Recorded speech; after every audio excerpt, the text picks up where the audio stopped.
Good morning all of you. Class 5th के बच्चों, आज के वीडियो में मैं रिवीजन क्लास ले रहा हूँ। यानी अब तक चैप्टर 1 में बताए गए कुछ शब्दों को दोबारा परिचय कराने जा रहा हूँ। बच्चों ध्यान से सुनोगे कि जैसा कि आप लोगों को प्रथम पाठ संस्कृत वर्णमाला में परिचय, संस्कृत भाषा के बारे में यह बतलाया गया था कि यह संस्कृत भाषा भारत की सबसे प्राचीन भाषा है और इस भाषा को जननी होने का गौरव है। अर्थात विश्व की सभी भाषाएं इसी संस्कृत भाषा से निकली है। भाषा के रूप, भाषा के 2 रूप होते हैं। यानी भाषा का प्रयोग हम बोलकर भी करते हैं, लिख कर भी करते हैं, सुन कर के भी करते हैं, पढ़ कर के भी करते हैं। तो भाषा का 2 रूप है, पहला लिखित, दूसरा मौखिक। लिखित भाषा में हम सब लिख कर पढ़ते और समझते हैं, लेकिन भाषा के दूसरे रूप मौखिक में यानी केवल मुंह के द्वारा बोला जाए, सिर्फ सुन सकते हैं, बोल सकते हैं। आगे बढ़ते हुए वर्णमाला के बारे में बताएंगे। यानी वर्ण क्या है, तो भाषा की सबसे छोटी इकाई वर्ण है। वर्ण का दूसरा नाम अक्षर भी होता है। और जैसा कि आपको मालूम है कि ये वर्ण मिलकर ही शब्द बनाते हैं। वर्णों के समूह को वर्णमाला कहते हैं। चाहे वह संस्कृत हो या हिंदी हो, वर्णमाला एक ही है, अलग अलग नहीं है। संस्कृत वर्णमाला में कुल 46 वर्ण है, जिनको 2 भागों में बांटा गया है। पहला है स्वर, दूसरा है व्यंजन। स्वर के बारे में जैसा कि हम पूर्व में भी बताए थे कि यह ऐसा वर्ण है जिसको बोलते समय, उच्चारण करते समय किसी दूसरे वर्ण की जरूरत नहीं पड़ती है, सहायता नहीं पड़ती है। जैसे आ, हर्ष, दीर्घ, हर्ष, दीर्घ, री, री, री, ए, ओ, ओ। इसको बोलने में किसी दूसरे वर्ण की जरूरत नहीं पड़ती है, इसीलिए तो स्वर कहलाया। स्वर वर्ण।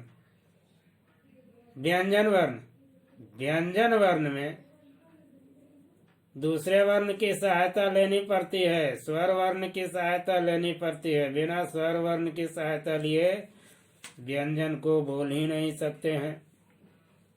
और कुल व्यंजनों की संख्या 33 होती है। और जैसा कि व्यंजन में हलंत अवश्य लगाया जाता है, लेकिन अयोगवाह कुछ ऐसा शब्द भी है, ऐसा वर्ण है, व्यंजन है, जो न तो स्वर होता है न व्यंजन। इन्हें किस श्रेणी में रखेंगे? इन्हें अयोगवाह की श्रेणी में रखेंगे। जैसे अनुस्वार, विसर्ग। लास्ट में है विशेष पहचान करना स्वर और व्यंजन का। तो मौलिक रूप में स्वर के नीचे हलंत नहीं लगाया जाता, जबकि व्यंजन के नीचे हलंत लगाया जाता है। अब आगे आपको इमेज जो भेजेंगे उसमें सॉल्यूशन ऑफ चैप्टर 1 का है, जो पिछले पाठ में भी आपको पढ़ाया था और आप लोग भी बना लिए होंगे अपनी अपनी कॉपी में, तो देख लीजिएगा। इमेज भेज रहे हैं सॉल्यूशन ऑफ चैप्टर 1 का। अच्छी तरह से देखकर अपनी अपनी कॉपी में लिख लेंगे, मिला लेंगे कि आपका बनाया हुआ सही है या गलत है। अगर गलत होगा तो सुधार लेंगे। और क्लास टेस्ट, छोटा सा क्लास टेस्ट भी है जो कि आप लोग जानते होंगे, जो मैंने पढ़ाया था। तो टाइम नहीं लेते हुए आगे बढ़ते हैं। क्लास टेस्ट का पहला क्वेश्चन है, निम्न प्रश्नों के उत्तर दीजिए। कौन सी भाषा सबसे प्राचीन भाषा है, उस भाषा का नाम लिखना है। ख, संस्कृत को सभी भाषाओं की क्या कहा जाता है, किस नाम से जानते हैं।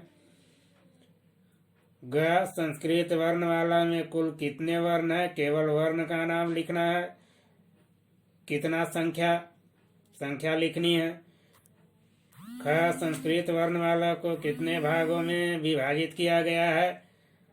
1, 2, 3, 4 जो भी आपको मालूम है वो लिखना है आपको। क्वेश्चन नंबर 2, स्वर और व्यंजन में क्या अंतर है, आप इसकी परिभाषा लिख सकते हैं। तीसरा क्वेश्चन, व्यंजन में स्वर लगते ही किसका लोप हो जाता है, तो आप लोग को भी बताए हैं। चौथा नंबर, छात्र अपने परिवारजनों के 10 नाम लिखेंगे और यह भी लिखेंगे कि उनका नाम किस अक्षर से, किस स्वर से आरंभ हुआ है या व्यंजन से आरंभ हुआ है। यदि स्वर से आरंभ हुआ है स्वर लिख देंगे और व्यंजन से तो व्यंजन। मेलयत यानी मिलान करो। कुछ क में वर्गों का नाम है, क वर्ग, प वर्ग, ट वर्ग, च वर्ग, ट वर्ग। ख में कुछ वर्ण का नाम है, आपको मिलाना है, रेखा खींचकर मिला दीजिएगा। छठा क्वेश्चन है, अनुस्वार तथा विसर्ग को किस श्रेणी में रखते हैं, स्वर में, व्यंजन में, अयोगवाह में। आप जरूर इसका उत्तर लिखेंगे।